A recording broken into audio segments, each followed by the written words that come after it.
vamos para a aula, senão a gente não vai dar tempo de cumprir no prazo, né? Então, hoje, a aula é para falarmos a respeito na verdade, vai estar na seção 15.4. 15.4 vai estar falando a respeito de coordenadas. Deixa eu colocar aqui vermelho, 15.4. A gente vai entrar hoje em coordenadas polares. Então, a gente vai ver o que significa essas coordenadas polares, mas antes de entrar na 15.4 mesmo, algumas propriedades que a gente terminou a aula passada, falando a respeito de propriedade de integração dupla. Aqui tem mais uma propriedade importante, que é essa propriedade aqui que está chamada de 1, é quando você tem uma região de integração que pode ser decomposta em dois pedaços. Então, aqui eu tenho uma região D, tá vendo? Ela é a união de D1 com D2, onde somente a fronteira em comum, o D1 vai ter o D1 e o D2 vai ter algo em comum, somente a fronteira, então elas não sobrepõem. Então, calcular a integral sobre D é a mesma coisa da integral da soma sobre D1 e D2. Então, isso aqui é interessante, inclusive a gente fez naquele caso da aula passada, não sei se vocês lembram, tinha uma reunião, acho que era uma parábola assim, e uma reta assim, né? Onde a gente poderia dividir em dois pedaços, né? Não era bem, acho que coisava era a interseção era no -1. Então a gente poderia pegar dois pedaços, acho que a reta era aqui, né? A gente poderia pegar esse pedaço aqui mais esse outro pedaço aqui. Então seria esse caso aqui que D1 e D2, para fazer região do tipo 1, né? Fazer o y variando dessa curva de baixo até essa curva de cima, até aqui, e depois dessa curva até essa curva aqui, né? O y variando nesse sentido. Então, uma possibilidade seria essa. Então, a gente usaria essa propriedade aqui, que ela é bastante útil. Beleza? Outra propriedade, essa 2, que aparece aqui, ela não necessariamente ela vai calcular a 3 não necessariamente ela calcula o valor da integral, mas ela limita o valor da integral. Mas antes da 3 aqui, essa 2 aqui, ela é bastante interessante, porque o caso particular onde a minha função ela vale 1, ou seja, a minha superfície é o plano na altura 1, acho que tem até um desenho aqui na próxima página. Aqui, ó. Imagine que você tem o z igual a 1, tá vendo? O que significa o z igual a 1? Significa que você está calculando o volume desse sólido delimitado pelo plano z igual a 1, que é a minha função, f de xy igual a 1. Você está calculando o volume disso aqui. Só que o volume disso aqui é a área da base vezes a altura. Como a altura vale 1, então o valor da área da base vai ser igual, o valor numérico da área da base vai ser exatamente igual ao valor numérico do volume. Logicamente, a área da base vai ser unidade de medida quadrado e o volume é unidade de medida cúbica, mas o caso interessante aqui é quando a função valer exatamente 1, ou seja, o volume ele vai coincidir com o valor numérico da área da base. Então, é o que tá vendo? Dá exatamente a área de D, a integral dupla calculando área, né? Ou seja, uma aplicação quando a minha função vale 1. E por último, se a minha função estiver limitada entre duas constantes, então significa que a minha integral também vai estar entre duas constantes, tá vendo? Ou seja, a minha f de x está limitada entre duas constantes, então, consequentemente, o volume delimitado por essa função até o chão, né, até sobre D, é menor ou igual do que m, essa constante, vezes a área de D, e menor ou igual do que essa constante maiúscula m vezes a área de D. Eu acredito que tem até um exemplo a respeito disso aqui, que é exatamente esse exemplo aqui, ó, o 4.6. Utilize essa última propriedade para calcular exatamente a integral. E aqui eu fiz um desenho para mostrar para vocês como é que funciona. Aqui eu tenho a minha função f de xy, tá vendo? Ela está sobre um disco com centro na origem raio 2.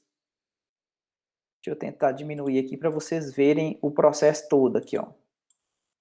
Ou seja, ela está sobre um círculo, tá vendo aqui? Eu tenho um círculo na origem raio 2, Esse gráfico em vermelho aqui é exatamente o gráfico dessa função, essa exponencial do seno vezes o cosseno. E esses planos em azuis aqui são exatamente o que? São as constantes. 1 sobre esse m menor é 1 sobre e, e esse m maior, esse m maiúsculo é exatamente e. Então, o que a propriedade fala? A propriedade 3. A propriedade 3 fala que a integral é maior ou igual do que m vezes a área de d, e menor ou igual do que esse M maiúsculo vezes a área de D. Então, quem que vai fazer o papel desse M pequeno e quem vai fazer o papel desse M grande? Então, voltando aqui na conta, Eudemes chegando. Voltando aqui na conta, eu sei que o seno, ele é limitado, tanto o seno como o cosseno, ele é limitado por menos 1 e 1. Então, quando eu multiplicar os dois, com certeza vai dar um resultado também entre menos 1 e 1. Então, se eu pego a exponencial dos dois lados, tá vendo? Dos dois lados, não, dos três lados, né, que eu tenho aqui no meio e aqui na ponta, né? Pega a exponencial desse número, menor ou igual que a exponencial desse outro, que é menor ou igual porque a exponencial ela é crescente.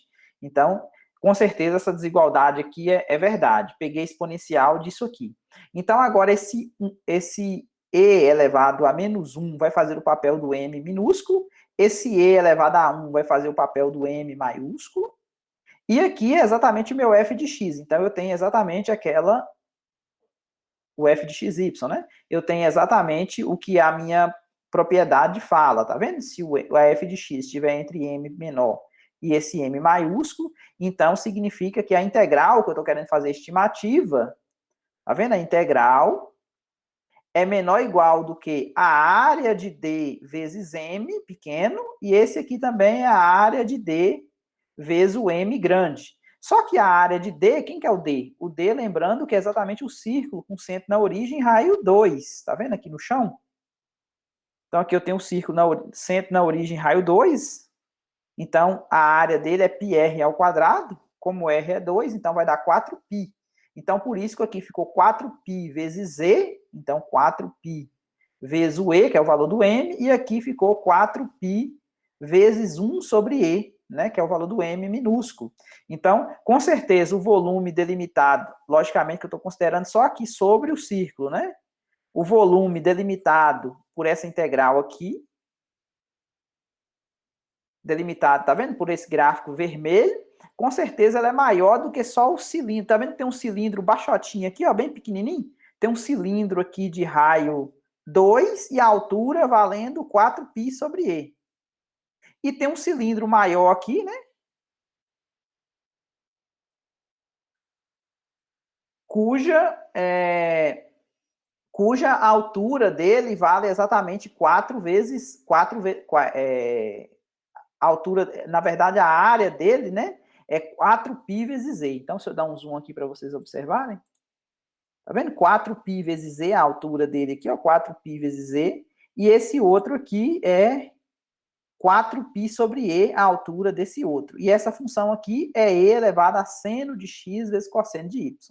Então, tá vendo que eu não calculei o valor da integral? Eu não calculei o valor da integral, mas só que eu dei o quê? Eu dei uma estimativa de quanto ela vale, ou seja, ela não ultrapassa esse número aqui, e por sua vez ela é maior do que esse número. Então, eu fiz uma estimativa para a integral. Ficou claro? Exemplos para poder usarmos a propriedade 3? Beleza, Alberto falou que tá legal para os outros, Iodemes, Rian, Lucas. Tá ok para todo mundo? Lucas, Rian, beleza. Então, chegou no meio. Então, a gente estava discutindo as propriedades aqui, ó, voltando um pouquinho aqui. Essa propriedade 1 fala da decomposição em soma. A 2 fala exatamente quando a função for exatamente igual a 1 da área de D. E a propriedade 3 fala, que é o que a gente acabou de ver o exemplo, se tiver uma função entre duas constantes, então significa que a integral dela é menor ou igual do que esse número, vezes maior ou igual a esse e menor ou igual a esse. Foi exatamente essa conta que a gente fez aqui para descobrir quem que é o E, quem que é o E, não, quem que é o M pequeno, quem que é o M grande, né, para poder calcular. Esse 4π aqui é a área de D, porque o D é exatamente o círculo de centro na origem de raio 2. Então, a gente achou o quê? Achou uma estimativa para a integral, na verdade. Bom, aqui a gente termina a seção 15.3 e aí a gente realmente começa a 15.4, que é o objetivo da aula de hoje. Porque a gente está vendo regiões do tipo 1, do tipo 2, mas aí pode acontecer que as minhas regiões de integração envolvam coisas parecidas com isso, igual estava aqui nesse exemplo anterior. Ou região que tenha, na verdade, circunferências como fronteira. Então, tá vendo? Não, a fronteira possui curva e não seja segmentos de retas. Então, como que a gente vai utilizar, qual que é a estratégia que a gente vai utilizar para calcular a integral desse tipo? Então, uma maneira é utilizar coordenadas polares. Então, as coordenadas polares, a gente vai ver as equações que definem as coordenadas polares, como é que funciona, né? Você vai pegar um ponto no R2, esse ponto aqui está sendo chamado ponto XY, e a partir desse ponto, você vai relacionar a distância desse ponto até a origem e o ângulo que ele faz com o eixo positivo do x. E aí você vai criar, tá vendo? Esse R aqui é a distância do ponto XY à origem e o θ é o ângulo que ele faz com o eixo positivo do x. Para isso, eu vou utilizar essas três fórmulas aqui, ó. Essa aqui é o x é igual a r cosseno de θ, o y igual a r seno de θ e r ao quadrado igual a x ao quadrado mais y ao quadrado. De onde que foi feito, de onde foi tirada essas fórmulas? É exatamente relações métricas no triângulo retângulo. Quer ver? Ó? Dá uma olhada nesse triângulo aqui, ó. Nesse triângulo retângulo, o que eu tenho? Eu posso calcular o seno do ângulo, né? O que é o seno de θ? O seno de θ é o cateto oposto dividido pela hipotenusa, que é o R, né? Nesse triângulo retângulo aqui, ó. Então, o que é o y? O y, multiplicando cruzado aqui, é R seno de θ. O que é o cosseno do ângulo θ? É o cateto adjacente, que nesse caso aqui o cateto adjacente é x, dividido pela hipotenusa. Então, quem que é x? Multiplicando cruzado de novo, r cosseno de θ. Então, outra coisa que eu sei, que a hipotenusa ao quadrado, que é o r ao quadrado, usando o teorema de Pitágoras, é igual aos catetos, né? A soma do cateto ao quadrado. Então, a relação que eu tenho, essa equação aqui, essa aqui e essa aqui, é tirada exatamente da trigonometria do triângulo retângulo. Igual eu falei para vocês, esse ponto aqui, ó, no plano cartesiano, ele está no mesmo lugar no plano polar, vamos chamar de plano polar. O que é o plano polar? É o plano onde esse eixo aqui, ele vira o θ, e esse eixo aqui, ele vira o R. Então, o plano Rθ é o equivalente ao plano XY, só que em coordenadas polares. Então, ao invés de dar as coordenadas do ponto XY, eu vou dar para vocês a informação da distância que o ponto no plano XY, eu daria para você a coordenada do ponto. No plano Rθ, eu preciso dar, no plano polar, eu preciso dar para vocês essas duas informações. A distância que o ponto dista da origem e o ângulo que ele faz com o eixo positivo do x, tá vendo? O ângulo que ele faz com o eixo positivo do x, ou seja, esse aqui no sentido anti-horário. Beleza? Aqui tem alguns exemplos de uma representação polar dos chamados retângulo polar, né? Como é que seriam os retângulos polar? Nesse primeiro caso aqui eu tenho um que é a circunferência toda, tá vendo? Ou seja, o XY, o Rθ aqui, ó, o R varia entre 0 e 1, porque o raio dessa circunferência aqui é 1, e o ângulo que ele está fazendo é 360 graus, ou seja, ele fez 2π, né? Ou seja, ele saiu do zero aqui, sempre começa no sentido anti-horário.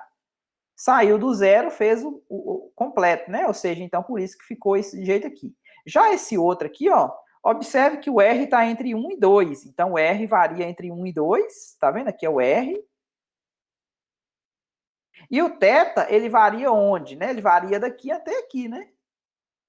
Ou seja, 180 graus. De qualquer maneira, você pode pegar qualquer retângulo polar dessa maneira aqui, ó. De forma, o que seria o retângulo polar nesse caso aqui? Quem que seria o R?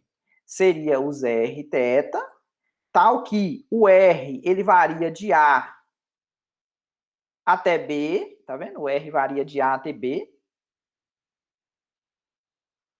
E o θ varia de onde? De alfa, né? Que esse primeiro ângulo aqui vale alfa, até bater lá no outro ângulo, que é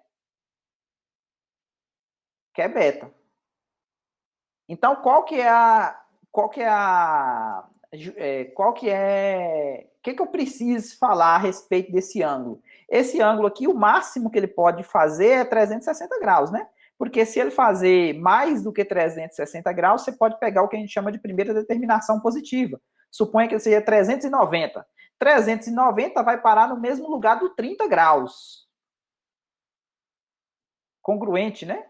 390 graus é congruente a 30, porque deu uma volta completa e sobrou 30 graus, né? Deu 360 e sobrou 30. Então, esse beta menos alfa, isso aqui com certeza não ultrapassa quanto, né? Não ultrapassa 360, concorda?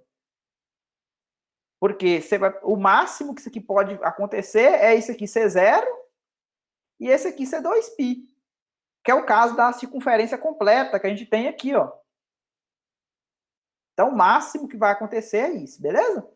E o raio aqui, ó, esse A aqui, o mínimo, ele não pode ser negativo, lógico, né? Não tem raio negativo. Então, o mínimo que ele assume é zero. Já esse B aqui é o tamanho que precisar, né? Ou seja, esse B aqui é um número maior do que zero, então é o tamanho do raio que você está querendo falar do retângulo polar, ou do círculo polar, né? Tranquilo, gente? Os retângulos polares, como é que é? Como é que funciona? Beleza. Agora, qual que é o meu objetivo? Meu objetivo é definir uma integral dupla em regiões desse tipo. Então, a seção 15.4 ele vai tratar a respeito disso, ou seja, como é que eu vou calcular integral dupla numa região R, onde R é um retângulo polar, ou seja, uma região que tem esse formato. Então, para isso, de novo, a gente vai utilizar o quê? Partição, soma de rima, né? Então, aqui, vocês lembram que lá quando a gente começou o estudo, o que a gente pegava? A gente pegava um retângulo, a gente começou com um retângulo, A, B, C, D, não era isso? E fizemos os subretângulos, pegamos o ponto amostral para calcular a altura, não era isso? Para poder pegar as batatinhas fritas e tal, para poder calcular a integral dupla. Aqui a gente vai fazer a mesma coisa, só que agora a gente vai fatiar esse bacana aqui, ó. A gente vai fatiar ele, ó. A gente vai fatiar tanto com o θ e quanto com o raio. Só que agora os meus retângulos, concorda que não vai ficar uma coisa... Pelo menos dois lados não vai ser paralelos, né? Por exemplo, esse lado aqui, ó, e esse lado aqui, ó, vai ser um pequeno segmento de círculo, não vai? Esse lado aqui e esse lado aqui vai ser paralelo, né? Porque você cortou nesse sentido, mas esse lado aqui e esse lado aqui desse retângulo, ele não vai ser necessariamente um segmento de reta. Ele vai ser um pouquinho curvo. Mas graças a Deus que a geometria euclidiana também ensina a gente como calcular segmento de arco também, né? A gente tem fórmula que a gente consegue calcular a área disso aqui, né, de setor circular, sem problema nenhum. Então, o objetivo aqui é para calcular a integral dupla, eu vou fazer a partição do AB. Lembra o AB? O AB é exatamente onde o raio... O AB é exatamente onde é que o raio varia. E depois a gente vai fazer a partição do intervalo alfa-beta, que é exatamente onde o θ varia. Então, a gente vai fazer essas duas partições. Deixa eu fazer um pouquinho maior aqui. Vamos fazer essas duas partições, tá vendo? O R, eu vou pegar o AB e vou dividir em M subintervalo. Então, eu vou pegar o quê? Vou pegar B menos A dividido por M, vai ser o ΔR. E para fazer a partição do alfa-beta, eu vou pegar o quê? O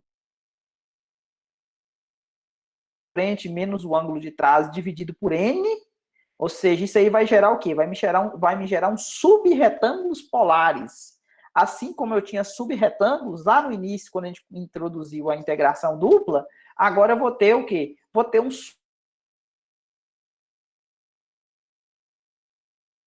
o RI asterisco e o θJ asterisco, ele vai pertencer onde? Eles não são mostrados aqui na figura abaixo, acho que vai ficar melhor de entender aqui, ó. Então, eu fiz a partição, tá vendo? Eu peguei esse retângulo polar, fiz a partição. Ó, vou deixar bem grande aqui para vocês perceberem o que está acontecendo. Peguei esse retângulo aqui, particionei, peguei o R menos, o B menos, o B menos A, dividi por M, ou seja, eu fatiei isso aqui tudo, depois peguei o beta menos alfa, dividi por N, fatiei no outro sentido, quando eu fatiei, eu obtive essa figura aqui, ó. Nessa figura aqui, como eu comentei para vocês, eu vou ter um representante, esse camaradinho aqui, ó, em colorido aqui, ó. Então, esse camarada aqui, eu vou pegar um ponto amostral nele. Então, esse ponto amostral, ele tá o quê? Ele tá entre dois raios vizinhos, um menor, outro maior, tá vendo?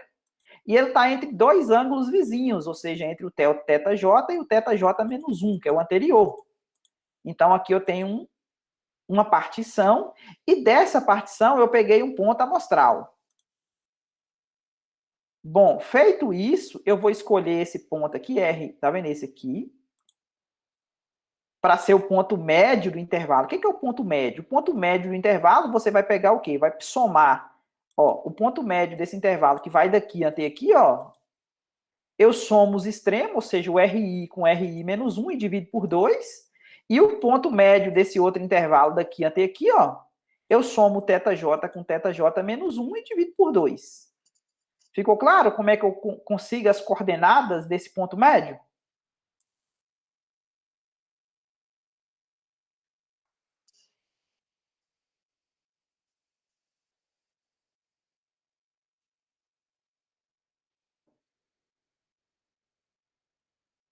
Rian também tá bom? E o Demis também, tá ok?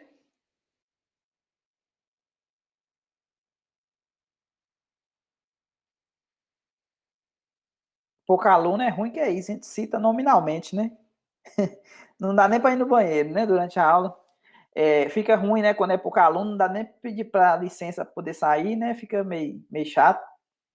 Bom, voltando aqui, como é que eu calculo a área do setor circular? Porque para mim conseguir calcular a área desse camaradinho aqui, ó, vocês concordam que eu teria que calcular a área do setor circular grande e subtrair a área do setor circular menor? Ó, vou só dar um zoom aqui para vocês perceberem.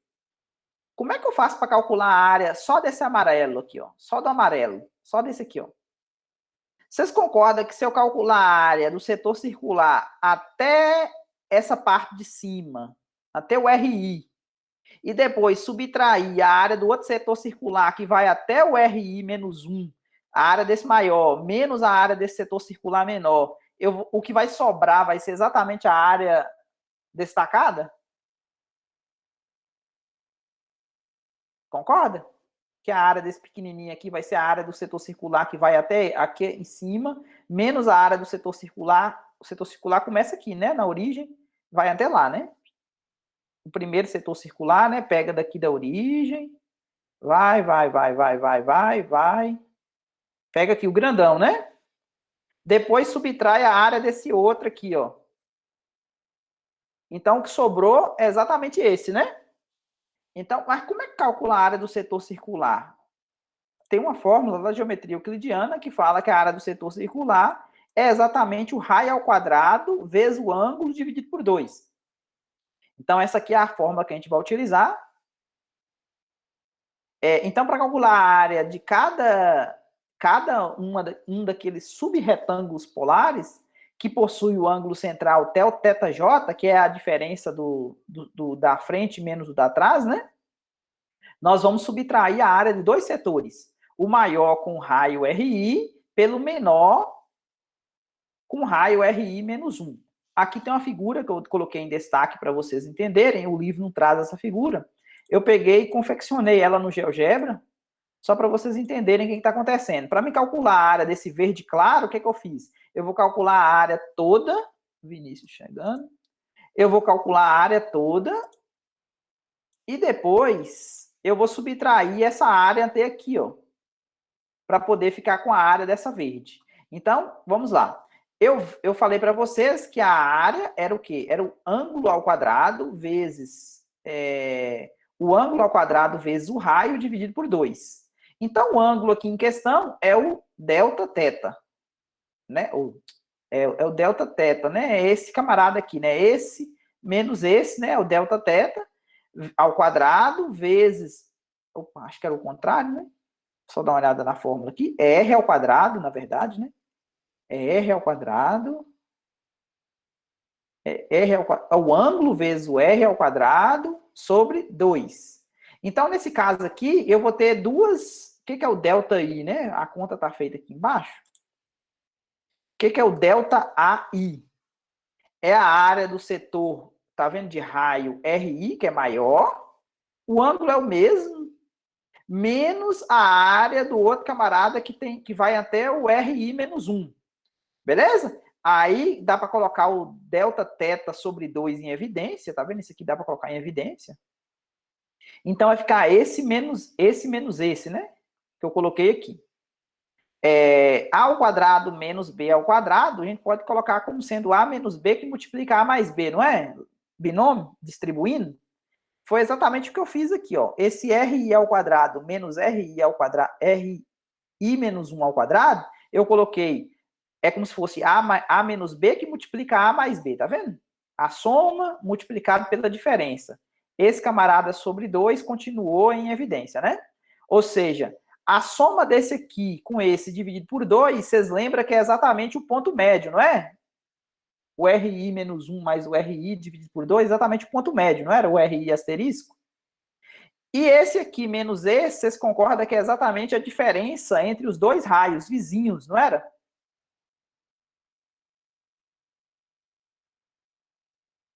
ΔR, né? Aqui, ó.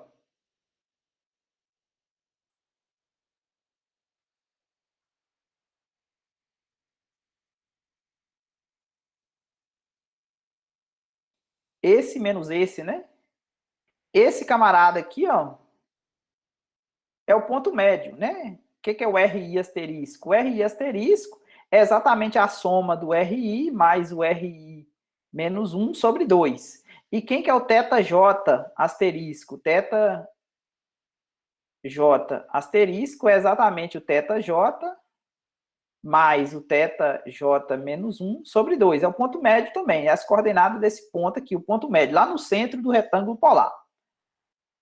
Então, dito isso, o meu ΔA, que é exatamente a subtração do setor circular grande menos o setor circular menor, deu exatamente o RI vezes ΔR vezes Δθ. Ficou claro essa conta para o ΔA?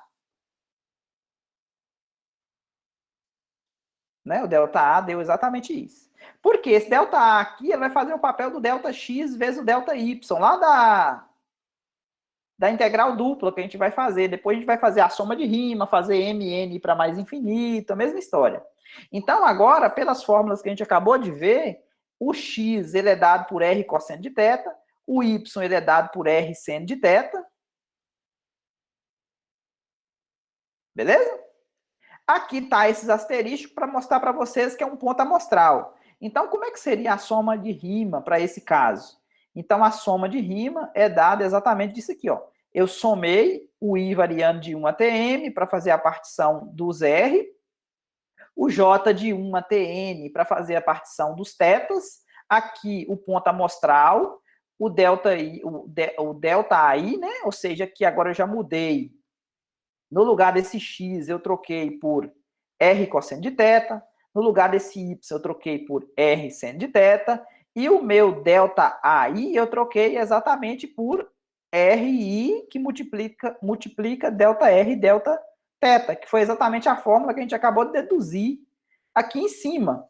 Então, como é que isso aqui tudo para explicar para vocês que em uma mudança de coordenadas polares para um retângulo polar típico, né? Ou seja, o raio variando entre A e B e o θ variando entre alfa e beta,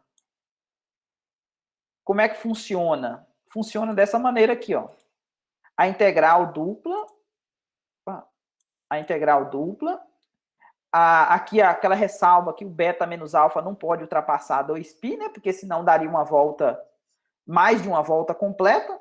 Então, aqui, a minha integral dupla sobre R, sobre um retângulo polar, ela passa através da soma dupla de rima. E agora, no lugar do x, que está aqui, ó, eu vou transformar em R cosseno. O y, que está aqui, eu transformo em R seno. E o dA vai se transformar em R dr dθ. O R varia entre A e B. E o θ varia entre alfa e beta. Ficou claro a mudança de coordenadas para coordenadas polares? Beleza. Para vocês não esquecerem mais nunca de por que o dA é exatamente R, dr, dθ, lógico que a gente fez toda essa conta aí para mostrar para vocês que o ΔAI o ΔAI é exatamente o RI asterisco, ΔR, Δθ. Logicamente, daqui dá para você extrair que o dA vai ser R, dr, dθ, passando para infinito decimais, né? Passando o processo de limite da soma de rima. Mas outra maneira de vocês entenderem isso bem é simplesmente multiplicando base vezes altura, ignorando o fato disso aqui não ser exatamente um retângulo com um retângulo tradicional que tem os lados paralelos. Por quê? Porque esse lado aqui, ó, que eu estou chamando de DR, é exatamente a diferença entre dois raios. Ou seja, um raio maior menos um raio menor. Já esse segmento aqui, ó,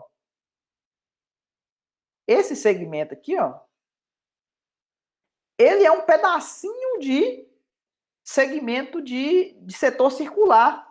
E o que acontece? Como o ângulo que ele compreende é exatamente o dθ, que seria o delta θ, né? Depois virou dθ, e o raio dele é exatamente r, tá vendo? Então, r dθ vai ser exatamente o tamanho desse pedacinho de setor circular. Então, se você pega esse vezes esse, tá vendo? Então, é como se fosse base vezes altura, né? A base vai ser o r dθ, que é o pedacinho de segmento, e o dr faz o papel da altura. Pronto. Aí você tem exatamente a sua, como é que fala?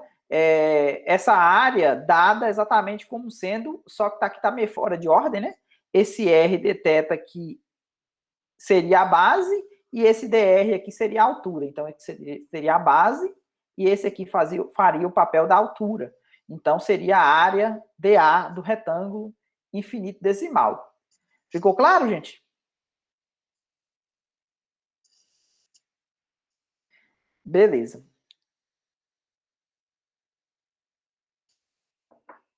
Então, para terminar, a gente tem um exemplo, uma conta de como é que a gente aplicaria isso, né?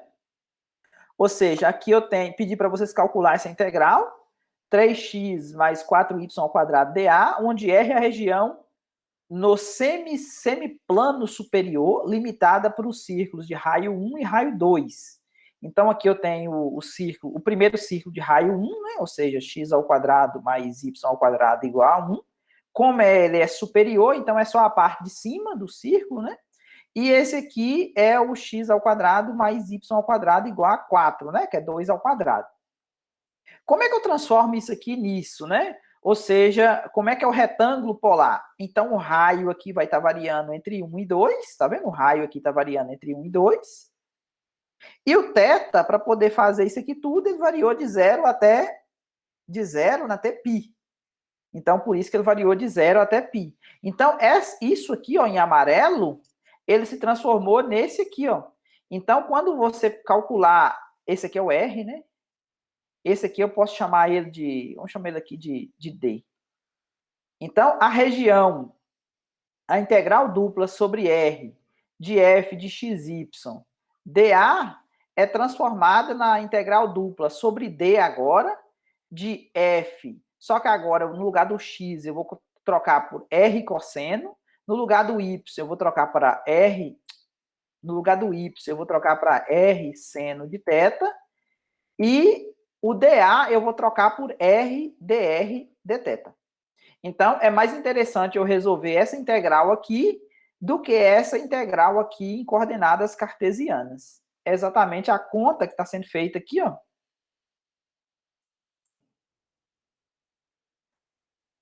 Utilizei as mudanças de coordenadas polares, tá vendo? Aí o meu retângulo polar D foi os r θ, tal que o r varia entre 1 e 2, e o θ varia entre 0 e π. Beleza? Então, 3x, tá vendo que o x está aqui, ó? X é r cosseno de θ, mais 4y ao quadrado. O y ao quadrado vai estar aqui, né? O y ao quadrado, né? Elevar ao quadrado aqui, elevar ao quadrado aqui. E esse aqui é o meu dA. Então, ficou 3R. Eu vou distribuir, né? O R está multiplicando todo mundo. Então, 3R ao quadrado cosseno de θ, mais 4R ao cubo seno ao quadrado dr dθ. Então, como eu vou integrar em R, o R variando de 1 até 2, então significa que o θ é constante. Então, cosseno, desconsidera esse M aqui, é erro de digitação, não tem esse M aqui não. O cosseno de θ é constante, eu conservo. Qual que é a primitiva de 3R ao quadrado? Então, soma 1 e divide, né? 2 mais 1 é 3, então deu R ao cubo. A primitiva de 4R ao cubo, então soma mais 1, divide, então cancela esse com esse, ficou R à quarta. O seno ao quadrado conserva, o R variando de 1 até 2, coloca 2 no lugar do R, vai dar 8. 8. Aqui eu fiz, por que deu 7, na verdade? Porque eu já fiz o de cima menos o de baixo, né? Eu coloquei, por exemplo, ficou 8 cosseno de θ, mais 16, né, que é 2 à quarta, 16 seno ao quadrado, menos, agora substitui o 1. Então, vai dar cosseno de θ, mais seno ao quadrado de θ. Então, 8 menos 1 deu 7, e 16 menos 1, tá vendo que o menos também ele entra aqui, então deu 15, beleza? Então, agora aqui ficou 7. O 7 é constante. Qual que é a primitiva do cosseno? É seno, né? Porque a derivada do seno é cosseno, de 0 até π. Só que quando você calcula seno de π menos seno de 0, então zera todo mundo, mais. Aí tem essa outra integral aqui, porque a integral da soma, soma das integrais. Aí eu estou usando a forma de recorrência lá do curso de cálculo 1, não sei se vocês lembram. O seno ao quadrado de θ, você pode trocar por 1 menos o cosseno de 2θ sobre 2, que é exatamente o que está fazendo aqui, ó. O 15 saiu para fora da integral. O seno ao quadrado, eu troquei, isso aqui é exatamente o seno ao quadrado. Troquei por 1 menos o cosseno. Esse 2 aqui também dá para sair para fora da integral, então ficou 15 sobre 2. Ficou a integral de 1. Integral da diferença é a diferença das integrais, tá vendo? Integral de 1 menos a integral de cosseno de 2θ dθ. De 0 a π, de 0 a π. Que é exatamente essa conta aqui de baixo. 15 sobre 2 está em evidência. Integral de dθ é θ, variando de 0 a π, menos a primitiva de cosseno. Quem que é a primitiva do cosseno de 2θ? É seno de 2θ sobre 2, concorda? Porque a derivada disso aqui vai dar cosseno vezes a derivada de dentro. Só que a derivada de dentro é 2, por isso que eu coloquei esse 2 aqui para poder cancelar. De 0 a π. Só que isso aqui zera, não zera? Porque quando você coloca π no lugar do θ, aqui vai ficar seno de 2π, seno de 360 é 0, menos seno de 0. Então, isso aqui zerou. Então, sobrou quem? Sobrou... cadê? Sobrou 15... Tá vendo? Isso aqui é exatamente essa primeira parte aqui, ó. Porque ficou 15 sobre 2, que multiplica π menos 0, né? Ou seja, π menos 0 dá π. E essa parte aqui zerou. Então, por isso que o resultado deu 15 sobre 2 vezes π. Ficou claro, gente? Exatamente, sempre. Para coordenadas polares, o x sempre vai ser r cosseno e o y vai ser sempre r seno. E a relação que você tem é essa aqui, né? Porque quando você eleva ao quadrado, cosseno ao quadrado mais seno ao quadrado dá 1. E isso aqui também é o teorema de Pitágoras no triângulo retângulo também, né? Hipotenusa é o R, x e y são os catetos. Alguma dúvida da aula de hoje? Do Clécio. Beleza, então, gente. Boa tarde para todo mundo. Até semana que vem. A gente vai conversando aí pro final de semana. Tchau. Até mais, Vinícius. Tchau. Meu Meet caiu. Até mais. Chegou cedo para a próxima aula. Beleza, até mais, Vinícius. Até mais, Tchau. Rian, Alberto. Tchau. Até mais. Demis, até mais. Tchau, Lucas. Tchau, Lucas. Lucas Davi dando tchau aqui. Tchau, Lucas. Ele já tá conseguindo ler os nomes já. Aí ele fica tentando adivinhar quem que é o nome dos alunos.